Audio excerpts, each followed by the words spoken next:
네, 안녕하세요. 화정훈입니다. 오늘 강의는 기본적으로 아이를 어떻게 하면 잘 키울 것인가, 건강에 대한 정보는 앞에 한 10분, 20분 짧게 주마 간산으로 지나갈 거예요.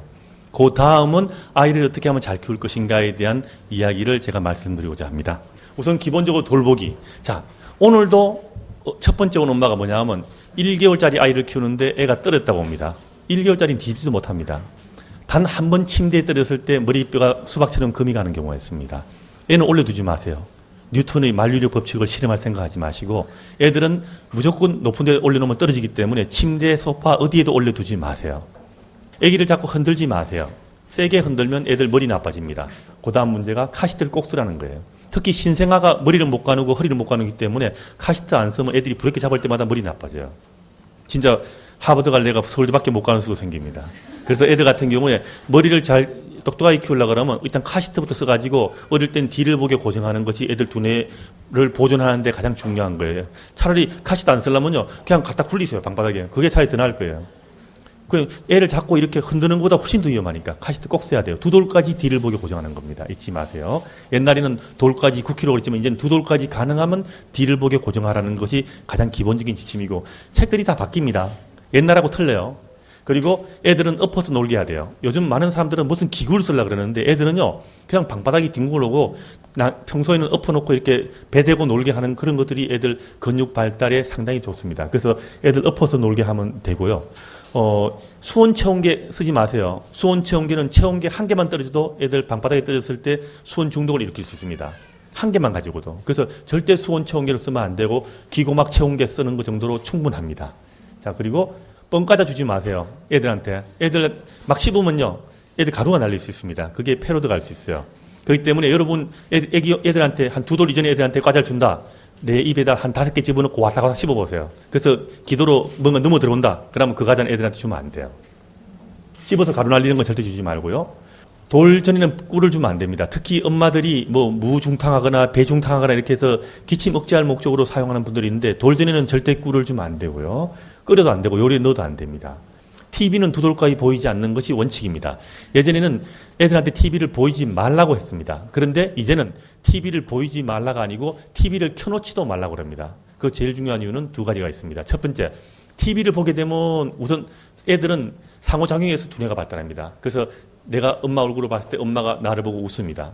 이것에 대해서 두뇌가 발달하는데, TV를 보고 웃으면 TV가 웃어요? 안 웃잖아요. 상호작용이 없는 거예요. 두 번째, 애들은 부모의 관심으로 인해 가지고 내가 어떤 욕구를 표시했을 때 부모가 바로바로 반응을 하는 것이 두뇌 발달에 굉장히 중요합니다. 근데 TV를 엄마가 보고 있으면 애가 안 봐도 연속극도 보고 있는데 애가 무슨 표시를 했을 때 바로 반응할 게 있겠습니까? 애는 그건 따로 놀고 있어요. 애가 어떤 반응을 해도 엄마가 TV 보고 있으면 엄마가 애한테 반응을 바로 못합니다. 그렇기 때문에 애에 대한 관심이 줄기 때문에 애 언어 발달이라든가 그 다음에 두뇌 발달이 굉장한 손해를 일으킵니다. 그래서 두 돌까지는 집에 TV를 켜놓지도 말라 그럽니다. 사실 이거보다 더 위험한 게 뭐냐 하면요, 아빠 얼굴을 동영상 찍어서 애한테 보여주는 거예요. 동영상 보고 애가 좋다고 아빠 보고 웃잖아요. 동영상이 따라서 웃습니까? 안 웃어요. 제일 황당한 이야기예요. 애한테 화면 보고 무시당하는 거잖아요. 애가 볼 때는. 애는 그거 구분 못해요. 그래서 두 돌까지는 절대 아빠 얼굴 동영상 찍어서 애한테 보여주는 거 하면 안 됩니다. 게임 같은 거 절대 하면 안 되고요. 아무리 좋은 게임이라도 게임은 애들 두뇌 발달에 영향을 미칩니다. 그래서 핸드폰 게임 제일 위험합니다. 동영상 화면을 건드려 가지고 뭘 건드려가 화면 변하는 건 다 게임이라 생각하시면 되고, 저는 초등학교 마칠 때까지는 가능하면 하지 않는 것을 권장합니다. 수두는 애들 요즘 많습니다. 딱지 떨어질 때까지 유치원을 보내면 안 되고, 수두는 물집 잡히기 이틀 전부터 옮기기 때문에 안 보낸다고 해서 번지지 않는 게 아닙니다. 수두는 중요한 것은 예방접종을 하는 게 중요하고요. 돌 때 접종 다 하죠. 그런데 수두는 미국은 2번 맞습니다. 수두는 한 번 접종보다는 2번 접종하는 것이 훨씬 더 낫습니다. 그래서 한 번 맞고 사육세에 한 번 더 맞고, 만약에 유치원에 수두가 돈다 그러면 접종 한 번 한 애들은 빨리 두 번째를 맞추는 것이 수두에 대한 예방을 높일 수가 있고, 한 번을 맞으면 85% 예방되고요. 두 번을 맞아야 98.5%가 예방됩니다. 그래서 두 번째를 맞는다 이렇게 생각하시면 되고, 수두가 돌 때 유치원에서 수두 오니까 안 보내겠다, 그거보다는 그냥 유치원에서 돌면 무조건 한 맞은 애들은 두 번을 맞추면 돼요. 첫 번째부터 3개월만 지나면 두 번째를 맞출 수 있습니다. 수족구병 사실 감기나 비슷해요. 간혹가다 위험한 경우도 있지만 감기 걸려도 심근염으로 위험할 수도 있는데 사실 우리나라에서는 한 일주 동안 유치원을 보내지 말라 그럽니다. 근데 이거 안 보내도 계속 옮아요. 왜냐하면 일주는 전염이 잘 되는 시기고 그 지나도 한 수주간 동안 전염을 시키기 때문에 수두 있는 애 유치원 일주 뒤에 보낸다고 해서 뭐 절대 전염 안 된다 이런 거 아닙니다. 그래서 급성기에만 안 보낸다고 생각하시면 되고 일주 안 보내도 역시 수족구는 계속 돌 수가 있습니다. 요즘 한참 많이 돌고 있습니다. 오늘 아침에도 많이 보고 왔습니다. 수족구 환자. 하여튼 일주간은 쉬는 게 낫고요. 자, 이것은 여러분들이 꼭 알아야 될 거예요. 우리나라에서는 스테로이드 연고가 몸이 나쁘다는 이야기가 너무나 만연해 있습니다. 그런데 놀랍게도 스테로이드 연고는 1등급에서 7등급까지 있습니다. 그런데 7등급 연고는 미국에서 슈퍼에서 팔아요. 슈퍼에서 파는 게 어떻게 우리나라에서 이렇게 위험한 걸 돌변했는지 참 놀라운 이야기예요. 스테로이드는요, 7등급이 있는데 1등급, 2등급, 3등급은 제가 써본 적도 없어요. 조심해야 돼요. 굉장히 조심해야 돼요. 7등급, 6등급 정도는 굉장히 안전합니다. 특히 7등급은 보통 슈퍼에서 팔 정도로 안전한 약이에요. 그런데 왜 이 말씀을 드리냐면 아토피성 피부염의 제1번 치료가 바로 스테로이드 연고이기 때문에 그렇습니다. 아토피성 피부염은 옛날하고 이 패러다임이 바뀌었습니다. 옛날에는 알레르기 병이라고 생각했는데 이제는 피부의 보호막이 무너지는 병이라고 생각합니다. 피부의 보호막이 이렇게 벌어집니다. 무너져가지고 이 벌어진 피부를 빨리 이렇게 닫아주지 않으면 알레르기 물질이 통과해서 병이 심해집니다. 천식이 많이 생기고 알레르기 병이 많이 생기고 알레르기 결막염이 많이 생깁니다. 이것을 빨리 닫아주는 제일 좋은 약이 바로 스테로이드 연고예요. 그래서 등급에 맞게 제대로 쓰면 애기한테 오래도 쓸 필요 없어요. 이걸 방치해가지고 자꾸 알레르기 물질이 통과해가 이 병이 심해지면 치료 자체가 어려워지고 어떤 치료도 잘 안 낫습니다. 초기에 빨리빨리 치료하는 것이 약도 줄일 수 있고 훨씬 애기 인생에도 중요합니다. 그래서 스테로이드 의사의 처방대로 제대로 사용하는 것은 굉장히 중요하고 얼마가 임의로 쓰지 말라는 이야기예요. 스테로이드가 몸이 나쁘다? 그건 1등급, 2등급, 3등급 그 이야기예요. 그래서 항상 제대로 된 약을 쓰는 것은 굉장히 중요하고 하여튼 7등급 약은 굉장히 안전하다는 거. 그 안전한 약도 반드시 의사의 처방을 받았으라는 이야기예요. 종합감기약 5세 이전에는 쓰지 않는 것이 기본입니다. 그리고 미국에서는 5세 이전에 쓰지 않는 게 기본이고요. 우리나라는 지금 2세 이전입니다. 그렇지만 미국은 5세니까 우리나라도 아마 5세로 높여야 될 거라고 저는 생각합니다. 종합감기약 이야기예요. 감기약을 쓰지 말라가 아닙니다. 그리고 특히 장약은 함부로 쓰면 안 됩니다. 장약은. 약 보관기간은 처방받은, 여러분 약 처방받을 때 약을 처방받고 그 다음에 약국에서 물약을 들어주거든요. 이 약은 일주일 안에 버려야 됩니다. 그리고 여러분 브루펜이나 타이레놀 약을 개봉해가지고 사용했을 때 병을 째서 타가지고 개봉했을 때는 한 달 두고 쓸 수 있습니다. 한 달. 물론 타이레놀은 요즘에 시판 금지되어 있고요. 소독약 사용을 많이 하시는데 과산화수소 같은 거 쓰지 마세요. 특히 상처는요. 심하지 않으면 그냥 물로 씻어주고 항생경고 바를 수 있습니다. 약한 상처는. 근데 그게 아니고 상처가 크다. 이럴 때 소독할 생각하지 마세요. 특히 과산화수소라든가 빨간약, 알코올 이런 걸 쓰게 되면 피부가 손상을 입습니다. 그러면 예를 들어 치료를 해가 암으로 쓸 때도 상처가 커져요. 특히 알코올 같은 거 쓰면 애가 무지하게 아플 뿐만 아니라 알코올 자체가 피부로 손상을 입히기 때문에 나중에 꼬맸을 때도 상처가 더 커집니다. 그리고 지혈하려고 바셀린 같은 거나 다른 항생경고 바르지 마세요. 우리가 기본적으로 상처가 클 때는 꾸며야 된다 싶을 때는 이건 지혈만 시키거나 아니면 깨끗하게 씻고 바로 병원을 가는 거지 여기다가 아무것도 바르지 않는 것이 중요하다는 거예요. 자, 애들 우리나라의 흔한 이야기 중에 하나가 어릴 때 어릴 때 찐 살은 키로 간다. 거짓말이에요. 돌까지 비만인 애들은 평생 비만일 확률이 50% 넘고요. 두 돌까지 비만인 애들은 평생 비만일 확률이 80% 넘습니다. 그리고 어릴 때 비만이면 처음엔 키는 같이 크는데 나중에 애가 키가 도리어 안 큽니다. 체중 신장이. 그래서 어릴 때 큰 몸무게 많이 나간다고 키가 크다고 좋아할 거 하나도 없습니다. 그리고 모유 먹는 애 비만 없다는 말도 거짓말입니다. 모유 먹는 애도 역시 비만은 똑같은 비만입니다. 먹다 남긴 음식 먹으라고 하지 말고요. 해열제 2개 사용하는 거 많이 쓰죠. 번갈아가며 쓰는 거. 일반적으로 여러분들은 할 생각하지 마세요. 전문가들이 필요에 따라서 쓰는 경우도 있지만 이제는 소아과 교과서조차도 이제 이거는 가능하면 하지 말라고 되어 있을 정도로 이제 2개 번갈아가며 쓰는 것은 의사의 처방에 의해서 외에는 절대 할 생각하지 마세요. 여러분들은. 자, 이게 가장 중요한 영양 기침이에요. 첫 번째, 우유는 2살 넘으면 보통 400에서 500 정도의 우유를 먹는 게 원칙입니다. 반드시 저지방 우유로 먹여야 됩니다. 성인병 예방을 위해서. 우유를 애들한테 보통 우유 먹으면 성인병 잘 걸립니다. 특히 지금 우리나라의 유치원에서 지금 보통 우유를 주고 있는 데가 있는데 그건 안 돼요. 애들한테 보통 우유 주게 되면 나중에 성인병 발생이 엄청나게 증가합니다. 그래서 무조건 2돌부터는 저지방 우유 먹인다. 다만 애가 너무 말랐을 때는 저지방 우유 먹이면서 불포화 지방을 늘리면 돼요. 올리브 많이 쓴다든가 아니면 견과류 많이 먹이고 그런 식으로 가지고 불포화 지방을 늘려서 몸무게를 늘리면 되고 기본적으로 저지방 우유를 먹인다는 거 잊지 마세요. 그다음에 통곡식을 갖다가 반드시 50% 이상 써야 돼요. 두 돌부터. 얼마 전 TV에서 나왔죠. 뭐 현미 잡곡을 뭐 7세 이전에 먹으면 몸에 안 좋다 이런 이야기. 그건 제가 보기엔 잘못된 이야기예요. 원래 이 국가 지침으로 사실 이런 걸 정해야 돼요. 통곡식 50% 이상 먹는 거 해서 부모들이 고민하게 만들면 안 돼요. 여러분 식당에서 흰쌀밥 나온다. 그거는 당뇨병 걸리기 딱 쉬운 거예요. 여러분 집에서 흰쌀 먹는다? 당뇨병 걸리기 딱 쉬워요. 예를 들어 현미 잡곡 섞어서 먹으면 100을 먹으면 혈당이 100이 올라갈 거예요. 그럼 인슐린이 100이 분비됩니다. 그러면 흰쌀밥 먹으면 한꺼번에 1시간도 아니고 한 30분에 혈당이 한 200까지 올라가요. 한꺼번에 빨리 올라가요. 흡수가 빠르니까. 그럼 인슐린이 200 분비돼야 돼요. 이걸 갈아서 주면 어때요? 죽이라든가 미숫가루 같은 거 먹으면 100을 먹어도 뭐 1, 20분 내로 한 3, 400까지 올라갈 거예요. 그럼 인슐린이 훨씬 많이 분비됩니다. 인슐린이 한꺼번에 분비될수록 당뇨병 걸리기 쉬워요. 그래서 우리나라에 지금 당뇨병 환자 무지무지하게 많습니다. 자, 그런데 우리는 왜 통곡식을 먹지 말라 그러냐?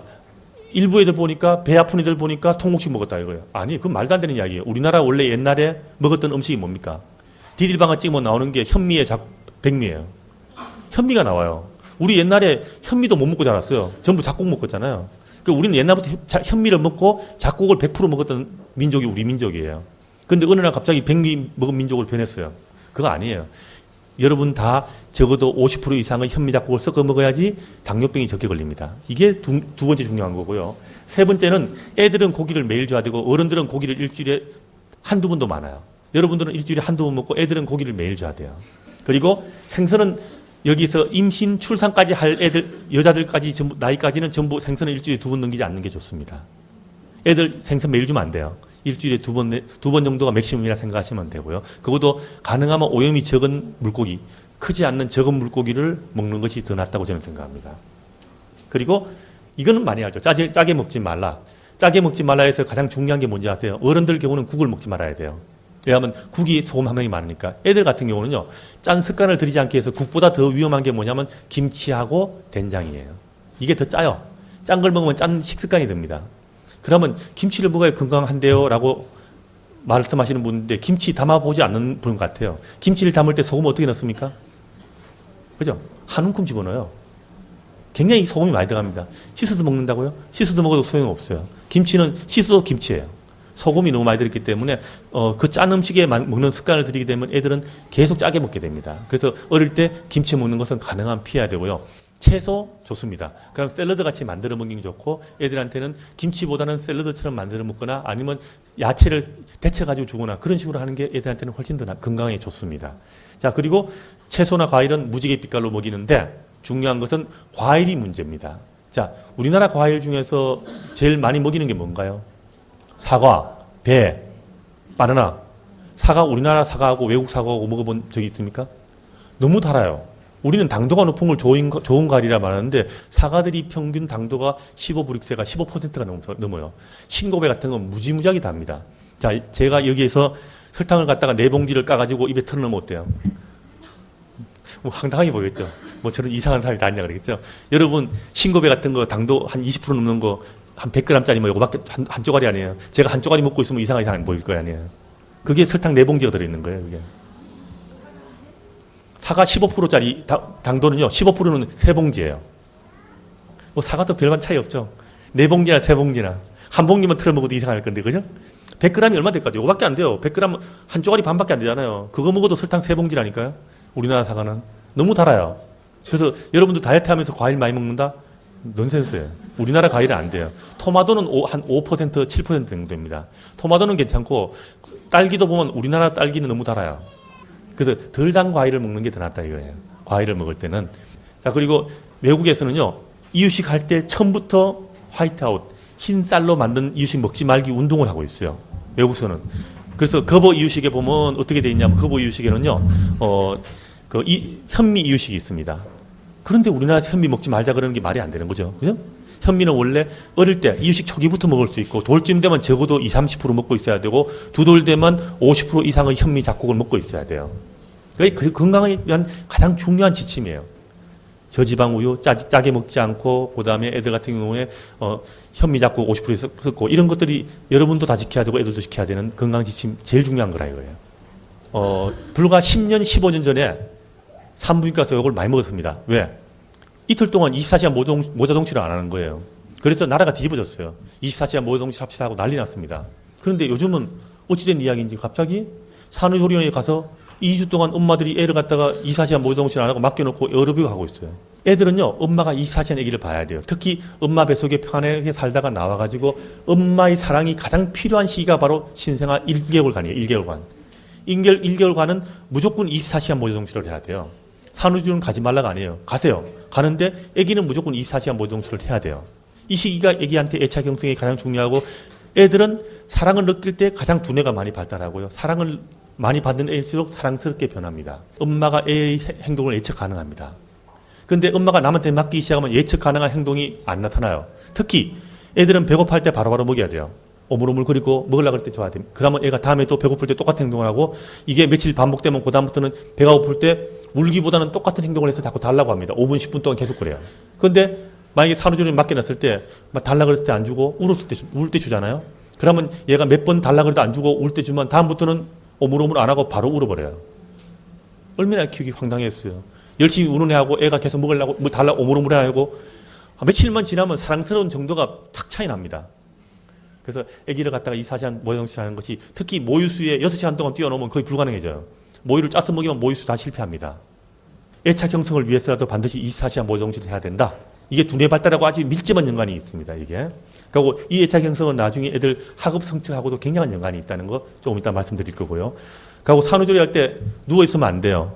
그 움직이는 게 뭔지 아세요? 농사지으라는 이야기가 아니에요. 아기를 안아가지고 젖을 먹이고 이게 바로 3kg짜리 엿기를 들고 움직이는 거예요. 조물주가 그렇게 만들어 놨어요. 그래서 애를 모유 먹이면서 애 돌보는 것으로 엄마가 운동을 하고 그걸로서 빨리 회복이 되고 젖을 직접 물림으로써 옥시토신 분비가 잘 돼가지고 인대가 빨리빨리 좋아져요. 젖을 먹여야 되는 거예요. 그래서 누워있는 것보다는 적당히 움직이면서 하는 것이 더 낫다. 너무 덥지 않게 하고 고관절 탈구라는 것은 다리가 엉덩이 뼈가 다리가 빠지는 거예요. 닭다리 생각하시면 돼요. 닭 몸통에 붙어있는 닭다리가 빠지는데 이게 옆으로 빠져나오는 거예요. 자, 이거를 주의하기 위해서 애들은 포대기를 쌀 때요. 다리까지 똘똘 말아서 하면 고관절 탈구 잘 생깁니다. 이 고관절이 발달이 잘못돼가지고 이거는 발달되면서 고관절이 다리가 이렇게 좀 벌어져 있어야지 고관절 다리가 제대로 발달돼가 빠지지 않습니다. 그래서 고관절을 갖다가 이게 다리를 벌린 상태에서 있어야지 되기 때문에 포대기를 쌀 때 엉덩이는 싸지 말고 뭐 위에만 싸는 거예요. 위에만 싸고 엉덩이는 싸지 않는 게 중요한 거예요. 그것만 중요한 게 아니고 카시트를 쓸 때도 다리를 벌린 채로 앉히시고 이렇게 모아서 앉히지 말고요. 그 다음에 이렇게 우리가 아기를 안을 때도 다리를 벌린 채로 이게 일자로 하지 말고 다리를 이렇게 벌어진 채로 할 수 있게 밑이 좀 넓어야 돼요. 이거 요즘 심각한 문제예요. 애 예방주사 놔주는데 돌대내에 와서 주사 맞는데 쉬쉬거리고 있어요. 이 집은 뱀 집안인가 봐요. 뱀. 자, 애들은요 항상 언어로 달래야 돼요. 상황에 맞는 언어를 통해서 애들은 두뇌가 발달하고 언어가 노출돼야 언어가 발달합니다. 그런데 애들은 이렇게 쉬쉬거리면요 이거는 뭐 포에스 그래가 일부 애 달래는 전문가가 그런 방법을 씁니다. 근데 육아 전문가는 이런 말 안 해요. 육아 전문가들은 기본적으로 애들은 엄마 얼굴 안아주고 사랑으로 달래고 그 다음에 언어로 달래기를 권장합니다. 물론 쉬쉬가 도움이 됩니다. 어떤 방법을 써도 안 될 때는 엄마 뱃속에 있는 느낌을 주기 때문에 일시적으로 신생아 초기에 쓰는 건 좋아요. 그렇지만 일단 신생아 초기에도 언어로 달래는 게 기본이라는 거죠. 달래가지고 엄마들이 상황에 맞는 말을 해주는 것이 두뇌 발달이 좋아요. 그게 조금만 지나면 금방 익숙해져서 엄마 말에 애는 위안감을 느낍니다. 이게 더 낫다 이거예요. 그래서 신생아 초기에는 쓸 수 있지만 그것도 다른 방법 다 쓰고 안 될 때 쓰는 방법이지 애들 뭐 2개월 접종하러 왔는데 애 다 힘들면 말로 하는 게 더 중요한 거예요. 아파도 참아야 된다 이렇게 하는 거지 쉬쉬 이거 아니라는 거예요. 우리나라에서는 이게 이미 사회적 트렌드가 돼가고 있어요. 애를 안 놓는 게. 거기 사회적 트렌드 바꾸는 거는 지연보다 더 중요한 것은 트렌드를 바꿔줘야 돼요, 사실은. 그래서 여러분들 애 키우는 엄마들을 어떻게 하면 놓게 만드냐. 이게 사실은 더 문제지, 지연 문제가 아니에요, 이제는. 이미 그건 다 지나간 이야기예요. 그래서 또 더 중요한 것은 우리나라는 지금 저출산도 문제예요.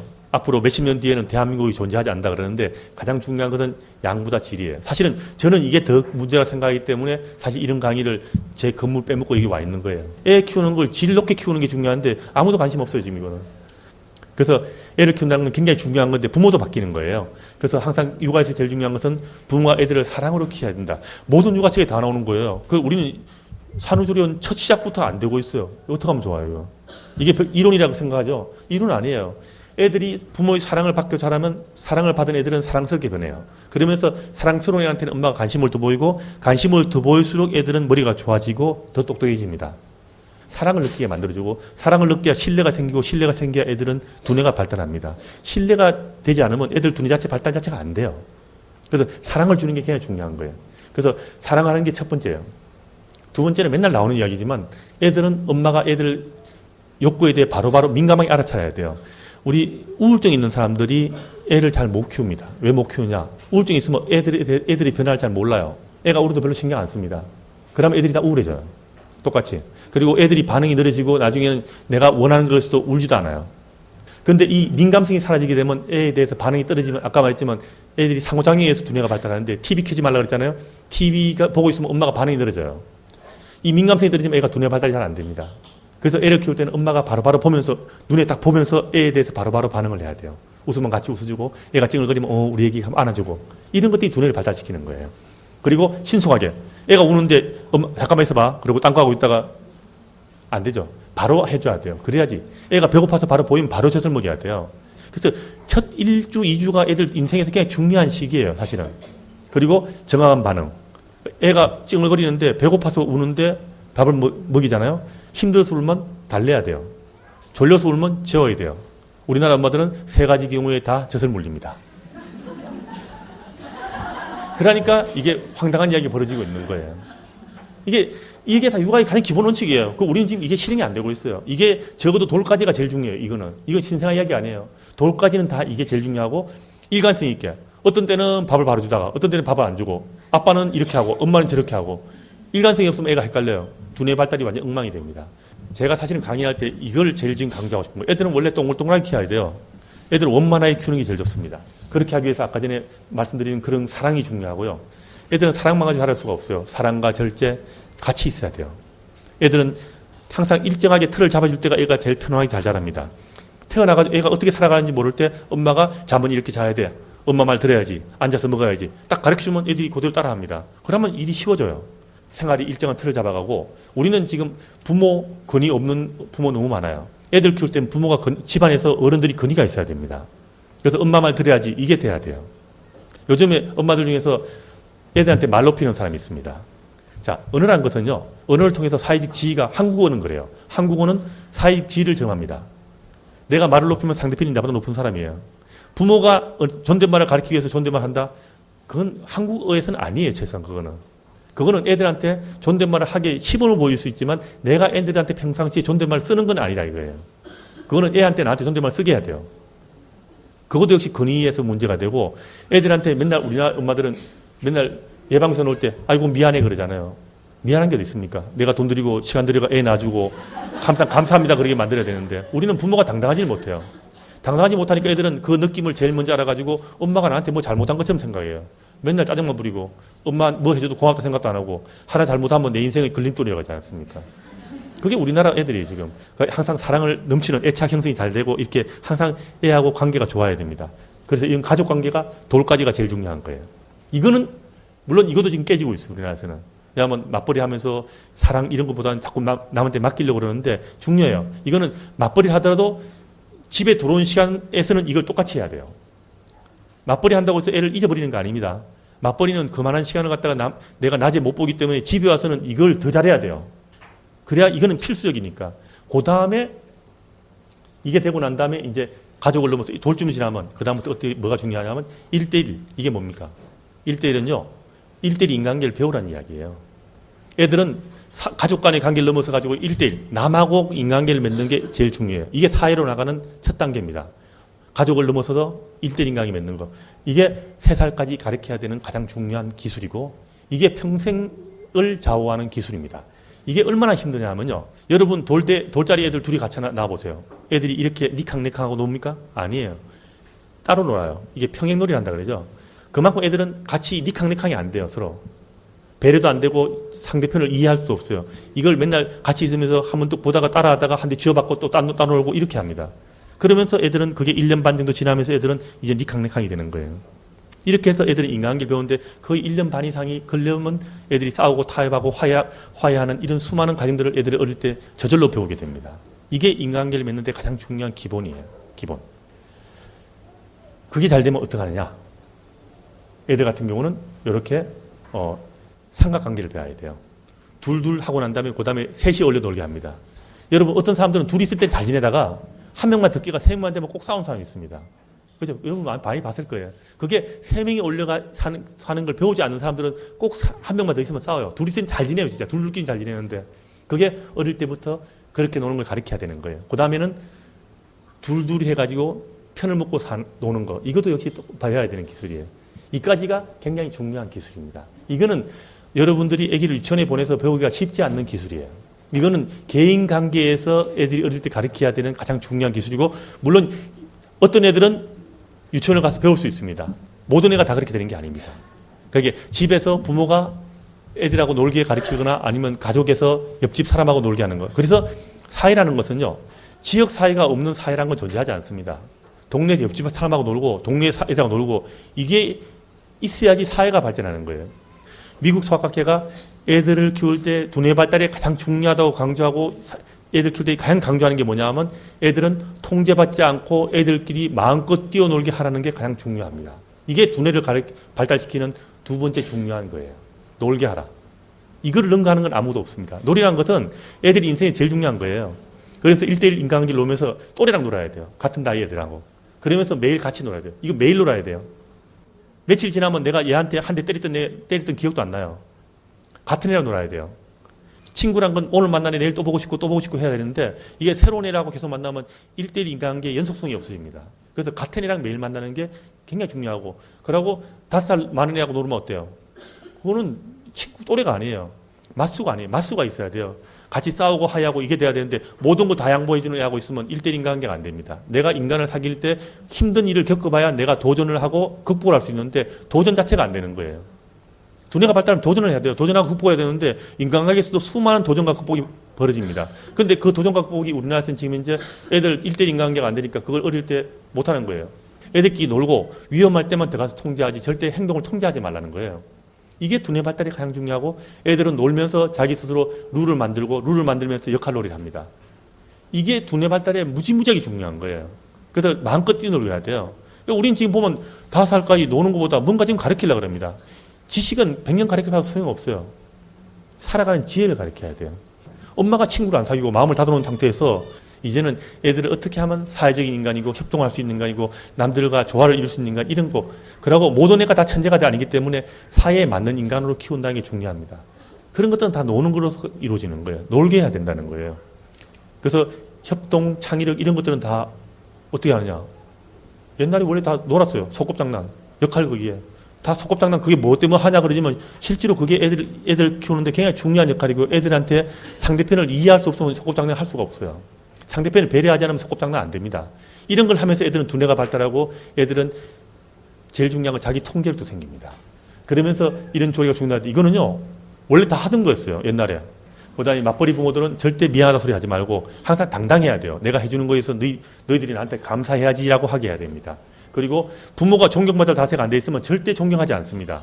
엄마들은 항상 애들한테 조그만 거 있을 때 감사합니다 하게 키워야 되는 거예요. 지금 우리나라 엄마들은 자신감 없어요. 내가 도대체 뭘 해야 되고 내가 어떤 대접을 받아야 될지 모릅니다. 나는 엄마인 여러분들은 존경받을 자격이 있고요. 존경받을 자세가 돼 있어야 존경을 하는 거예요. 안 그러면 절대 존경 안 합니다, 애들이. 그래서 당당해야 돼요, 애들 키울 때는. 이런 거 안 하니까 애들이 누가 존경해요? 부모가 건의를 되면 학교 가서 선생님들 존경 안 합니다. 그리고 사회에 나가면 자기보다 훌륭한 사람 존경 안 해요. 그런 애가 어떻게 성공하겠습니까? 성공 안 해요. 그래서 부모를 존경하게 만드는 것은 애를 훌륭하게 키우는 가장 중요한 시발점입니다. 그래서 엄마가 애들한테 건의를 잇는 순간 진짜 많은 걸 잃게 된다는 거 잊지 마십시오. 애들을 머리 좋아지게 만드는 제일 중요한 안 되는 게 또 이거예요. 자, 애들은 언어 발달이 두뇌 발달이 굉장히 중요합니다. 사실은 언어 발달이 두뇌 발달하고 연관이 있다는 것은 이미 잘 알려졌고, 실제로 생각해봐도 그래요.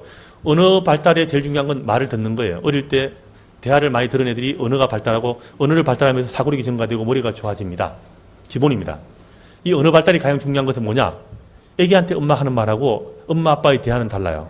단어 폭이 좁고 문장이 연결이 안 됩니다. 그래서 품위 있는 말을 갖다가 엄마 아빠가 대화를 많이 할수록 애들 언어가 발달하고 사고력이 증가되는 거예요. 그래서 어릴 때 엄마 아빠의 대화가 굉장히 중요한 거예요. 그런데 여러분 육아책에는 요 말은 싹 빠져 있습니다. 되게 고단말이 나오죠. 얘한테 언어적 반응을 잘하라. 그다음에 뭐 대상명 이런 이야기 나옵니다. 그거는 기본적으로 이런 언어 노출이 됐을 때 하는 이야기예요. 이거는 당연하게 돼야 되는 거예요. 이게 안 돼. 우린 지금 이 기본이 안 되고 있는데 뭐 애들한테 뭐 애플 이렇게 하고 이렇게 아무 소용 없는 거예요. 그거. 이건 볼펜인데 빨간색이야. 이런 거 아무 소용 없는 거예요. 언어 노출이 잘 돼야지 애들이 평소에 모국어라는 인식을 해가 언어를 제대로 배우는 거예요. 이게 발달상. 이게 안 된 상태에서 말을 잘 가르친다? 사고력은 좋아지지 않습니다. 단어를 가르치고 애들한테 말을 하게 할 수 있어도 예를 들어 언어 노출이 안 된 애가 유치원 가면 말을 하게 됩니다. 그러면 사고력까지 같이 좋아질 거냐? 그건 별개의 문제라 이거죠. 사고력은 어릴 때 언어를 많이 듣고 언어 노출이 많이 돼가지고 애들한테 다양한 언어를 노출시켜가지고 모국어를 만들어줘야 돼요. 언어 노출이 부족하면 언어 발달이 지연될 뿐더러 발음, 사고력 다 나빠집니다. 다행히 발음은 교정이 가능하겠죠. 왜냐하면 유치원 보내거나 언어 치료하면 가능하지만 사고력 증가 이런 거는 학습능 감소는요. 나중에 시간이 지나도 해결될 문제는 아닙니다. 이거는. 어릴 때 언어라는 것은 돌전이 제일 중요해요. 돌전이. 두 돌까지 그나마 할 수 있고 세 돌 지나면 이미 반쯤 끝납니다. 그래서 돌전이 제일 중요하기 때문에 어릴 때 계속 떠들고 이야기를 해야 된다는 거예요. 그 다음에 이게 나이가 들어서 애가 언어적 표현을 할 때는 언어 노출을 갖다가 애에 대해 언어적 반응을 해줘야 돼요. 애가 말하면 같이 떠들고 이야기하고 같이 대화해주고 이것이 굉장히 중요하고 그 다음에는 애들 언어를 증가시키기 위해서 뭐 애가 쳐다보는 걸 뭐 설명해주고 애가 날 보면 아찌 뭐 신나지 이렇게 해가지고 이야기를 하면서 설명을 해주는 게 중요한 거예요. 그래서 애들한테는 항상 말을 갖다가 설명해주고 이야기를 들려줘야 되는데 그 기본은 반드시 언어 노출이 있다는 거. 대화를 들려주는 게 없으면 어떤 언어 노출도 소용없다는 거예요. 사고력 증가에서는 소용없는 거예요.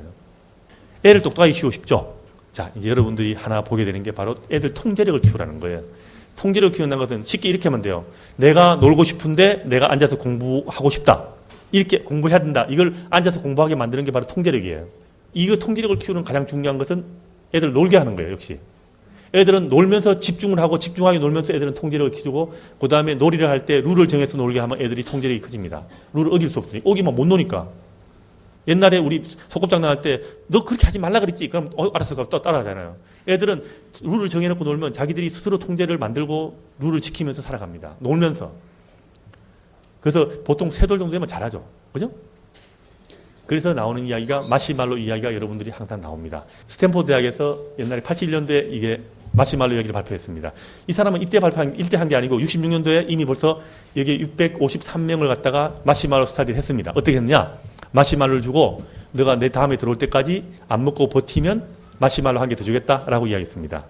그런데 이렇게 마시말로를 안 먹고 버틴 애들이 나중에 공부도 잘하고 나중에 학업 성적도 좋아집니다. 이게 가장 유명한 마시말로 스타디예요. 애들이 평균 6분 정도 견뎠습니다. 그렇지만 그걸 끝까지 견뎌내고 15분 뒤까지 견딘 애들은 성적도 좋고 공부도 잘하고 나중에 갈수록 점점 벅차가 벌어집니다. 그게 마시말로. 이게 바로 자기 통제력이에요. 이게 공부를 잘하는 거하고도 중요하고 IQ보다 훨씬 더 이게 더 애들한테 중요합니다. 이 통제력을 키우는 제일 중요한 게 뭐예요? 아까 말했지만 애들한테 8개월 때부터 버릇을 가르치는 게 소아과에서 육아에서 가장 강조하는 게 바로 애들한테 버릇을 가르치라는 거예요. 우리 다 그랬어요. 옛날에 어릴 때 우리 집안에서 이놈 끝나는 거예요. 그게 바로 우리 가풍이라 그러죠. 그게 옛날에는 어릴 때부터 내가 마음대로 하고 싶은 걸 못하게 하고 밥상머리에서 누가 이런 게 말이 다 나오잖아요. 애들은 통제를 했어요. 어릴 때부터. 그래야 예의 바르고 반듯하게 자라고 그런 애들이 통제력이 커지고 성공을 하는 거예요.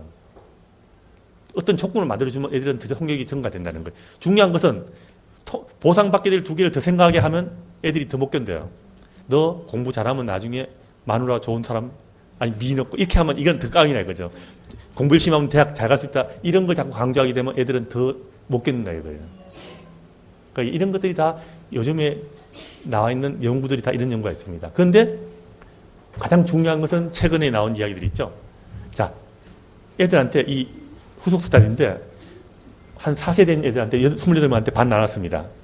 크레용 있는 책상을 딱 주고 크레용 있는 책상에서 애들한테 앉아있으면 너 한 몇 분 조금 있다 와가지고 더 좋은 재료를 줄 테니까 그 다음에 조금 있다가 하자 그래가지고 15분 뒤에 좀 있다 나타나가지고 좋은 재료를 줘가지고 그리게 합니다. 이런 그룹 한 개. 좀 크레용 있는 책에 앉았는데 너 조금 있다 좋은 재료 줄 테니까 조금 있다 하자 그러는데 조금 있다 나타나가지고 내가 있은 줄 알았는데 보니까 없더라. 그런 애들 두 그룹이 있습니다. 그러니까 신뢰 받는 그룹하고 신뢰를 못 받는 그룹이죠. 그죠? 그래서 한번 사기를 치는 그룹에서는요, 머시말로 스타디 하면 하늘과 땅 차이가 됩니다.